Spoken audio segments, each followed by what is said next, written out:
చెప్పేదొకటి, చేసేదొకటి అన్నట్లుంది మన ప్రభుత్వాల పనితీరు. మీకు గుర్తుందా? 'పుష్ప 2' విడుదల సమయంలో తొక్కిసలాట జరగడంతో రేవంత్ ప్రభుత్వం ఫుల్ ఫైర్ అయిపోయింది. ఇక మీదట తెలంగాణలో బెనిఫిట్ షోలుండవు.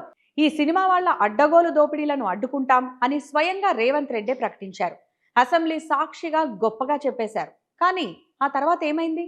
ఎంత ఫాస్ట్‌గా రియాక్ట్ అయ్యారో అంతకంటే ఫాస్ట్‌గా ఆ మాట తప్పారు. అసెంబ్లీలో చెప్పిన మాటకు 100 డేస్ కూడా పూర్తి కాకుండానే ఆ తర్వాతి సినిమాలకు అన్ని రకాల పర్మిషన్లు ఇచ్చేశారు Revanth Reddy. Harihara Veeramallu, game changer, OG సినిమాలకు బెనిఫిట్ షోలకు పర్మిషన్ ఇచ్చారు. టికెట్ రేట్లు పెంచుకునేందుకు పర్మిషన్ ఇచ్చారు. ఇప్పుడు అఖండ 2 రిలీజ్ కాలేదు కానీ ఈ సినిమాకు కూడా అన్ని పర్మిషన్లు ఇచ్చేశారు. అడ్డగోలు దోపిడీ అని చెప్పిన మాటను పూర్తిగా మర్చిపోయారు. అంటే ఏదో ఒక సినిమాకు హడావిడిగా నిర్ణయం తీసుకోవడం, ఆ తర్వాత మర్చిపోవడమేనా? మీ కన్వీనియంట్ కోసం మాటలను ఎన్ని రకాలుగా అయినా మార్చేస్తారా అని మండిపడుతున్నారు రాష్ట్ర ప్రజలు. కోట్లకు కోట్లు వెనకేసుకునే సినిమాలకు టికెట్ రేట్లు పెంచడం ఏంటో అని ఆశ్చర్యపోతున్నారు.